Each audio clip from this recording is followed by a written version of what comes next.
मित्रों, अब तक हम आपको ये तो बता ही चुके हैं कि एक आत्मा की मृत्यु के बाद की यात्रा कैसी होती है, वो कहाँ जाती है और उसे यम मार्ग में कैसी कैसी यातनाएं झेलनी पड़ती हैं। लेकिन इन सब के बीच एक चरण ऐसा भी है जो किसी भी मृत आत्मा के लिए पार करना आसान नहीं होता। जी हाँ, हम बात कर रहे हैं यम मार्ग में पड़ने वाली उस वैतरणी नदी की, जिसे आज तक सिर्फ कुछ ही पापी आत्माएं पार कर पाई है। तो आखिर कैसा है उस वैतरणी नदी का स्वरूप और उसे किसने पार किया है? चलिए मिलकर जानते हैं। एक दिन पक्षी श्रेष्ठ गरुड़ भगवान कृष्ण से पूछते हैं कि हे प्रभु, मृत्युलोक और यमलोक के बीच जो वैतरणी नदी पड़ती है उससे एक जीवात्मा का क्या संबंध है? उन्हें इस नदी में किस तरह की सजाएं भुगतनी पड़ती हैं?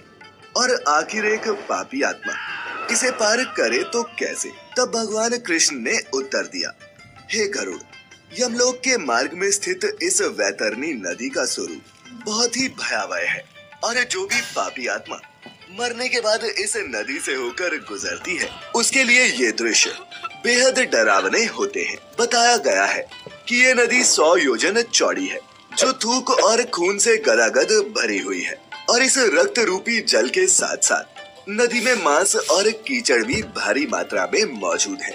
इसके तट पर हड्डियों का ढेर लगा हुआ है और यही नहीं, चारों ओर से वज्र के समान चोंच वाले बड़े बड़े गीध और कौवे इसे घेरे हुए रहते हैं। इन जीवों के अलावा इस नदी में घड़ियाल, वज्रदंत और इनके जैसे अनेक हिंसक और मांस भक्षक जलचर भी रहते हैं। कहा तो ये भी जाता है कि ये नदी पापियों को देखकर कई तरह के भयाक्रांत स्वरूप को धारण करती है। जी हाँ, जैसे ही कोई पापी आत्मा नदी में प्रवेश करती है, इस नदी का रक्त और पीप भरा जल भी ठीक उसी तरह खोलने लगता है जैसे किसी गर्म बर्तन में घी खोलता है। बताया गया है कि पापी आत्मा के प्रवेश करते ही ये नदी 12 सूर्य से उत्पन्न होने वाली गर्मी के समतुल्य तपने लगती है, जिस कारण उस महाताप से पीड़ित पापी चिल्लाते हुए करुण विलाप करने लगता है। और जितनी तकलीफ उस समय पापी आत्माओं को होती है, उतनी ही तेज आवाज में वो अपने प्रियजनों को पुकारता है। लेकिन उनके इतना पुकारने के बावजूद भी जब वो किसी को अपने समीप नहीं पाता, तो वो उस महाभयंकर धूप में ही विचलित होकर इधर उधर भागने लगते हैं। और अंततः जब वो ताप उनकी बर्दाश्त से बाहर हो जाता है, तो वो आत्मा उस दुर्गंध से भरे हुए जल में डुबकी लगाते हैं और अपनी आत्मग्लानि से व्यथित होते हैं। फिर श्री कृष्ण कहते हैं, हे गरुड़, कुछ जीवात्माएं ऐसी भी होती हैं जिन्हें मृत्यु के पश्चात इसी वैतरणी नदी में रहना पड़ता है और वो कभी इस नदी को पार नहीं कर पाते। जैसे कि वो जो अपने जीवन काल में अपने गुरु, माता पिता एवं अन्य वृद्ध जनों का अपमान करते हैं, उसे इस महानदी में रहना पड़ता है। इसके अलावा जो जीवात्मा अपने जीवन काल में अपनी पतिव्रता, सुशीला और धर्मपरायण पत्नी का परित्याग करते हैं, उनको सदैव के लिए इसी महागिनौनी नदी के जल में वास करना पड़ता है। साथ ही जो जीवात्मा जीवित रहते हुए अपने स्वामी, मित्र, तपस्वी, स्त्री, बालक या फिर वृद्ध का वध करते हैं, उनका भी इस महानदी में गिरना तय है।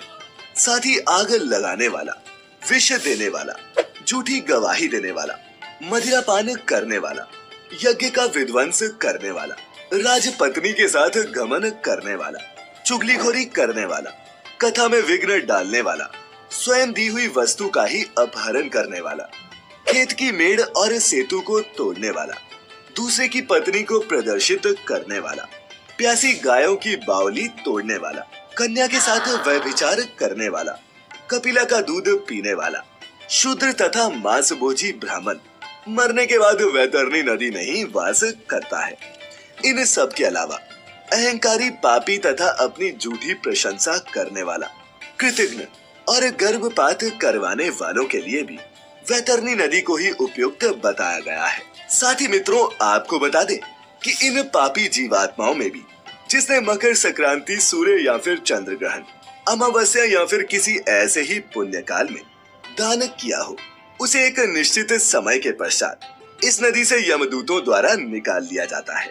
इसीलिए प्राणियों को चाहिए कि वो जिंदा रहते हुए दान पुण्य करे और धर्म का संग्रह करे।